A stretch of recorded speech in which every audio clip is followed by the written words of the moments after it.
নমস্কাৰ, মোৰ নাম গৌৰাংগ মেধক। আজি ডেট হৈছে 26 জুলাই ছানডে। আজি আমি অল ইণ্ডিয়া ৰোড ট্ৰিপলৈ গৈ আছোঁ। মই আৰু মোৰ দুজন লগৰ ঋতুৰাজ মিলি আৰু শুভম কুণ্ডু। আমাৰ জাৰ্ণিটো হ'ব 30 দিনৰ হ'ব আৰু আমি গোটেই ইণ্ডিয়ান ষ্টেটছ যিমান আছে 28টা ষ্টেটছ কভাৰ কৰিম বুলি আমি ভাবিছোঁ। আৰু আমাৰ মটটো হৈছে ছেফ অভাৰ ৰেইন ফৰেষ্ট আৰু ন' টু ড্ৰাগছ আৰু এটা হৈছে ফিট ষ্ট্ৰে এনিমেলছ। সেই তিনিটা মটো আমি লৈ গৈছোঁ। আৰু আমাৰ ৰুটটো হৈছে আমি অসমৰ পৰা জোনাইৰ পৰা আমি ওলাই আমি প্ৰথমত আজি যাম শিৱসাগৰত আমি ফ্লাড এফেক্টেড পিপুলকেইটাত আমি ফ্লাড ৰিলিফ দিবলৈ যাম আমাৰ ৰয়েল ৰাইডাৰ্ছ মটৰচাইকেল ক্লাবে।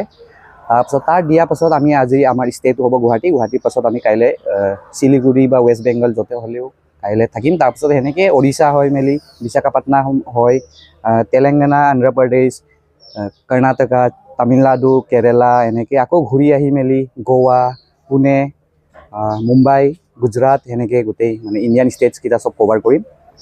আচলতে আমি ব্যক্তিগতভাৱে নিজৰ যি ধন গাখীৰ ধন আচলতে সেইটো লৈ আগবাঢ়িছোঁ। আমি গাড়ীখনেদি যাত্ৰা আৰম্ভ কৰিম, থাৰ ৰক্স মহিন্দ্ৰা। আৰু আমাৰ যাত্ৰা পথত আমি ডিব্ৰুগড়ৰ পৰা আচলতে ডিব্ৰুগড় হৈ যাম, কাৰণ যিহেতু গম পাইছে অসমত বানপানীৰ সমস্যাটো জ্বলন্ত ৰূপ ধাৰণ কৰিছে। আমি কিছু সাহায্য গোটাৰ চেষ্টা কৰিছোঁ আৰু এই সাহায্যসমূহ আচলতে আমি বিতৰণ কৰি আমাৰ যাত্ৰা আৰম্ভ কৰিম। আৰু যি তিনিটা মটো লৈছোঁ তাৰ লগতে আপোনালোকে সকলোৱে দেখিছেই যে বানপানীৰ সমস্যাটো অসমৰ এটা জ্বলন্ত সমস্যা। এই বানপানীৰ সমস্যাটোক আমি ভাৰতবৰ্ষত কেনেকৈ উত্থাপন কৰিব পাৰোঁ বা কথাখিনি আমি কেনেকৈ আৰু ৰাইজক অৱগত কৰিব পাৰোঁ, সেইবোৰ বাৰ্তা লৈ আচলতে আমি ভাৰত যাত্ৰাটো আৰম্ভ কৰিছোঁ। ৰয়েল ৰাইডাৰ জোনাই মটৰচাইকেল গ্ৰুপৰ উদ্যোগত অল ইণ্ডিয়া ৰোড ট্ৰিপছ এটা অভিযান, সৰ্বভাৰতীয় অভিযান এটা আজি আৰম্ভ কৰিছে গৌৰাংগ মেধকৰ নেতৃত্বত। এই যাত্ৰাৰ মূল উদ্দেশ্য হৈছে ধেমাজি জিলাৰ জোনাই মহকুমাত এখন সমৃদ্ধিশালী অৰণ্য আছে। সেই অৰণ্যখনৰ নাম হৈছে প্ৰবাহ বৰ্ষা অৰণ্য। এই বৰ্ষা অৰণ্যখনিক বন্যপ্ৰাণী অভয়াৰণ্যলৈ উন্নীত কৰিবৰ কাৰণে ইয়াৰ সকলো নাগৰিক বহুত দিনৰ পৰাই দাবী উত্থাপন কৰি আহিছে। আৰু এখন সমৃদ্ধিশালী অৰণ্য, ইয়াত বিভিন্ন প্ৰজাতিৰ জীৱ জন্তুৰ লগতে উদ্ভিদকুল পোৱা গৈছে। আৰু এই অৰণ্যখন সংৰক্ষণত সৰ্বভাৰতীয় পৰিৱেশবিদসকলৰ পৰা সমৰ্থন আদায় কৰিবৰ কাৰণে ই এটা অন্যতম যাত্ৰা। আৰু এই যাত্ৰাই তাৰোপৰি ইয়াত প্ৰাধান্য দিছে ভাৰতৰ এটা অন্যতম সমস্যা হৈছে ষ্ট্ৰেটকৰ খাদ্য যোগান ধৰা। আমাৰ ভাৰতত বাটে ঘাটে বহুত কুকুৰ, বাটৰুৱা কুকুৰে জনজীৱনত যথেষ্ট সমস্যাৰ সৃষ্টি কৰিছে।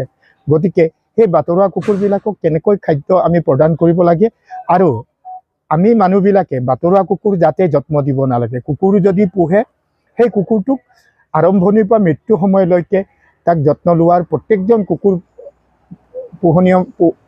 পোহনীয় মানুহে সেই কথা চিন্তা কৰিব লাগে। মাজতে কুকুৰ পুহি পেলাই বাটত এৰি দিয়াৰ কাৰণে বহুতো বাটৰুৱাক যথেষ্ট সমস্যাৰ সৃষ্টি কৰিছে আৰু সেই বাটৰুৱা কুকুৰবিলাকে খাদ্যৰ অভাৱত যথেষ্ট সমস্যাৰ সৃষ্টি কৰাৰ কাৰণে জনাই ৰয়েল ৰাইডাৰ্ছ গ্ৰুপে বাটৰুৱা কুকুৰবিলাককো কেনেকৈ খোৱা বোৱা প্ৰদান কৰিব লাগে তাৰ মাজত সজাগতা সৃষ্টি কৰিবৰ কাৰণে তেওঁলোকে এই যাত্ৰা আৰম্ভ কৰিছে। আজি আমাৰ জোনাইৰ 3জন যুৱক গৌৰাংগ মেধক, ঋতুৰাজ মিলি আৰু শুভম কুণ্ডু তেখেতসকলে আজিৰ পৰা গোটেই ভাৰতবৰ্ষ ৰাইড কৰিবলৈ জোনাইৰ পৰা আৰম্ভণি কৰিব। তেখেতসকলে এই সময়ছোৱাত এটা মহান বাৰ্তা লৈ আমাৰ ধেমাজি জিলাত একমাত্ৰ বাচি থকা বৰ্ষা অৰণ্যৰ সংৰক্ষণৰ বাবে সজাগতা সৃষ্টি কৰিবলৈ লগতে গোটেই ভাৰতবৰ্ষত এই বাৰ্তাটো কঢ়িয়াই লৈ যাবলৈ তেখেতসকলে ওলাইছে।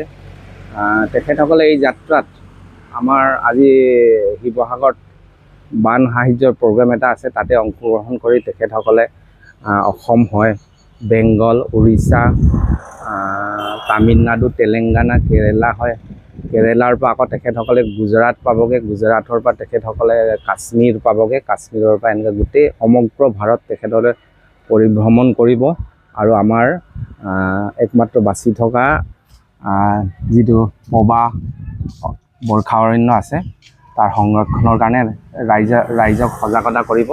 এই যাত্ৰা তেখেতসকলৰ বাবে শুভ হওক, প্ৰতিটো একো অপায় অমংগল নহওক তাৰে কামনা কৰিছোঁ আমি ৰয়েল ৰাইডাৰ্ছ জোনাইৰ তৰফৰ পৰা।